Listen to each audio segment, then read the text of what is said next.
हमारे साथ विकासशील इंसान पार्टी के राष्ट्रीय अध्यक्ष मुकेश सहनी हैं, जो कि बिहार सरकार में मंत्री हैं और उत्तर प्रदेश विधानसभा चुनाव के क्रम में गाजीपुर में अपने प्रत्याशी के कैंपेन में यहाँ पहुँचे हैं। हम उनसे बातचीत करेंगे और जानेंगे कि इनकी पार्टी किन मुद्दों को लेकर के आवाम के बीच अपने हक में वोट करने की अपील करेगी। बातचीत की शुरुआत यहीं से करते हैं। एजेंडे क्या है आपके पार्टी के? देखिए, एजेंडा क्लियर है कि हम लोग संघर्ष करने वाले हैं। पिछड़े समाज से आते हैं, मछुआरा समाज से आते हैं, अपने हक अधिकार के लिए लड़ाई लड़ते हैं। अब बिहार में भी हमने अपने हक अधिकार की लड़ाई लड़ते लड़ते बिहार में शासन और सरकार सत्ता में हम लोग पहुंचे हैं और वहां पे हर गरीब समाज के लिए, पिछड़े समाज के लिए एक से एक योजना बना रहे हैं और एक से एक योजना पे काम कर रहे हैं। आज गरीब समाज के, पिछड़े समाज को 90% तक हम अनुदान दे रहे हैं और ताकि वो पशु को पाले और घर परिवार को चलाए। मछुआरा है तो मछली पालन करे, 90% तक अनुदान दे रहे हैं ताकि वो अपने घर को चला सके और एक से एक योजना बना रहे हैं। तो उसी तरीके से हम उत्तर प्रदेश में राज्य के जितनी भी समस्या है, जितनी भी लड़ाई है, सारे चीज़ों के लिए इशू पे लड़ाई लड़ेंगे। यहाँ पे निश्चित तौर पे वीआईपी पार्टी अकेले अपने दम पे सरकार तो बनाएंगे नहीं, हम एक सहयोगी होंगे। अब मेरे बगैर सरकार नहीं बनेगा, ये मेरा सोचना है और यहाँ पे हम अच्छे संख्या में चुनाव जीत के जा रहे हैं। लखनऊ में जिनकी भी सरकार बनेगा वो वीआईपी पार्टी के बगैर सरकार नहीं बनेगा। जैसे बिहार में हमारे बगैर सरकार नहीं बना, उसी तरीके से उत्तर प्रदेश में भी होगा और मजबूती से जनता के हक अधिकार की लड़ाई लड़ेंगे। एक हमारी पार्टी के मुख्य लड़ाई जो है,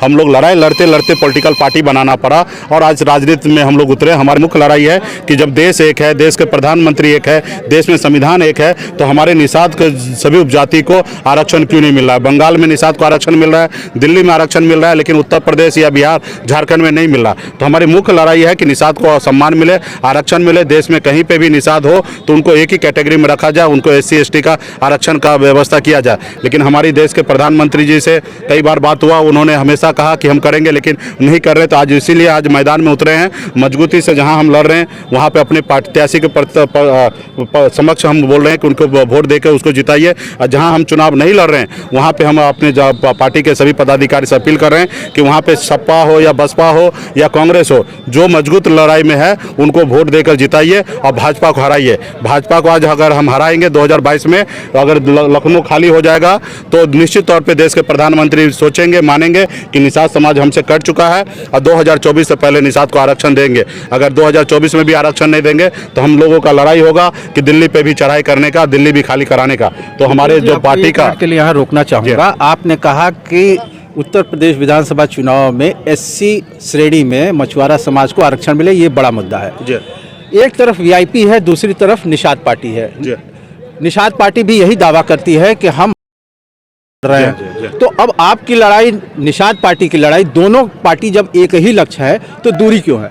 नहीं, देखिए, ये निश्चित तौर पे आपने सही कहा कि मैं बिहार में लड़ाई लड़ रहा था, मैं उनको उत्तर प्रदेश में सौंपा, उनको बहुत मदद किया। वो जेल में थे, जेल से बाहर निकाले, उनको पार्टी बनवाए, उनको चंपा देवी पार्क में रैली मैंने करवाया, लखनऊ में रैली कराया। हम लोगों ने का मानना था कि आप उत्तर प्रदेश में मजबूत होइए, मैं बिहार में मजबूत होंगे और अपने समाज के हक अधिकार के लिए दिल्ली पे चढ़ाई करेंगे और लड़ाई लड़के लेंगे। लेकिन यहाँ पे उन्होंने क्या किया?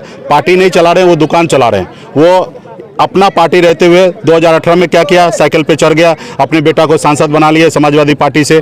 2019 में जब लड़ाई लड़ना था मोदी जी के लिए, उनके सामने में आप उनको टक्कर देके उनको झुकाना था, आपने क्या किया? आपने कमल छाप पे अपने बेटा को सांसद बना लिया। आपने कहीं ना कहीं अपने एजेंडा को भूल गया। आपने जब 2022 का समय आया तो 2021 में बीजेपी कोटा से एक MLC बन के और कहीं ना कहीं भूल गए और 10 को सीट ले लिया और सभी पार्टी के एक भी कार्यकर्ता को टिकट नहीं दिया और अपने दूसरे को देकर आज चुनाव मैदान में उतरे। तो कहीं ना कहीं वो पार्टी नहीं चला रहे, वो दुकान चला रहे। अभी ऐसा समय था कि उनको और हमको मिलकर आप सरकार को झुका के, दिल्ली वाले सरकार को झुका के अपने समाज को आरक्षण करा देना। आज कहीं ना कहीं वो भारतीय जनता पार्टी के गोद में जाके बैठ गए। ठगा हुआ महसूस कर रहे हैं आप उनको लेकर? तौर पे आज समाज ठगा हुआ महसूस कर रहा है। आप भी ठगा हुआ महसूस कर? नहीं, हम क्यों ठगा? हम तो संघर्ष करने वाले लोग हैं, लड़ने वाले लोग हैं। हमारी अपनी पार्टी अलग है, हमारी अपनी विचारधारा अलग है, उसकी विचारधारा हमारी विचारधारा मिलता तो हम दोनों भाई है। अगर उनकी हमारी विचारधारा नहीं मिल रहा तो आज उनको मुबारक हो, जहाँ पे है जैसा भी है वो अपना करे।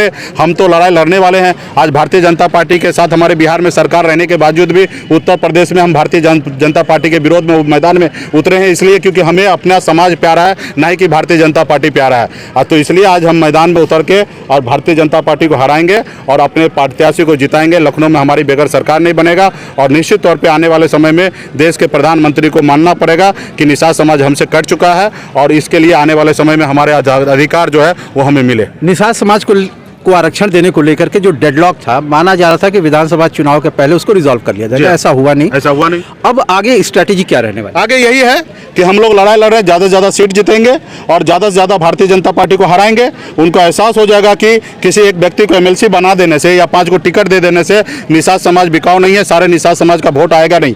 तो ये उनको एहसास हो जाएगा, तो अगले चुनाव में 5 को टिकट या एमएलसी नहीं देंगे, निषाद का वाजिब जो हक है आरक्षण वो देंगे। आपका जो विकल्प है वो खुला हुआ है पोस्ट पोल अलायंस के लिए? नहीं, हमारे जो हम चुनाव जीत के जाएंगे, हमारे पार्टी के जितने भी प्रत्याशी जीत के आएंगे, विधायक दल का बैठक होगा, विधायक दल के नेता बनेंगे, उन लोग डिसीजन लेंगे कि हमें किस तरीके से राजनीति करना है। और हमारी तो लड़ाई है, जब तक भारतीय जनता पार्टी आरक्षण नहीं देंगे तब तक हम उनके साथ कोई समझौता नहीं करेंगे। आज बिहार में भी मैं मानता हूं कि नीतीश कुमार जी की सरकार है, जैसे हमने समर्थन दिया उसी तरीके से भारतीय जनता पार्टी समर्थन दे के हमारी सरकार बन चल रही है। तो हम भारतीय जनता पार्टी के साथ नहीं है, हम समाज के साथ हैं, हम अपने मुद्दे के साथ हैं। बातचीत के लिए बहुत बहुत धन्यवाद। ये थे वीआईपी पार्टी के राष्ट्रीय अध्यक्ष और भी मुकेश सहनी, जिनसे हमने बातचीत की। अमितेश कुमार सिंह, न्यूज़ 24 गाजीपुर। नमस्कार, मैं हूं मानक गुप्ता।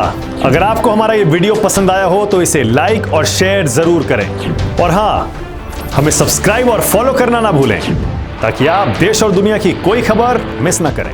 तो जुड़े रहिए हमारे साथ और देखते रहिए न्यूज़ 24।